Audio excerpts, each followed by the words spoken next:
मुख्यमंत्री विष्णुदेव साय आज unified command के बैठक में हुई शामिल। केंद्रीय सुरक्षा बल और राज्य पुलिस के अधिकारी मन संग नक्सल समस्या के समाधान और विकास कार्य ऊपर करीन चर्चा।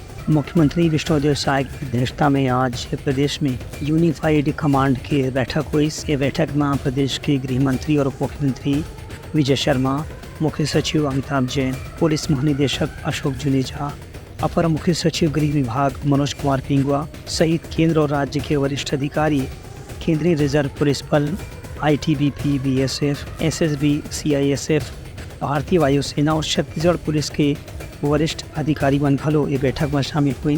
राजधानी रायपुर के सर्किट हाउस में हुई ये बैठक में प्रदेश में नक्सल विरोधी अभियान ला आगू बढ़ाए और संगे संग नक्सल प्रभावित क्षेत्र में विकास खरीदा गति देने पर चर्चा करेगी। इस बैठक में मुख्यमंत्री की इनकी छत्तीसगढ़ में नक्सल समस्या अब अपने अंतिम चरण में हवे। इनमें पुलिस और केंद्रीय सुरक्षा बल के जवान की भूमिका है।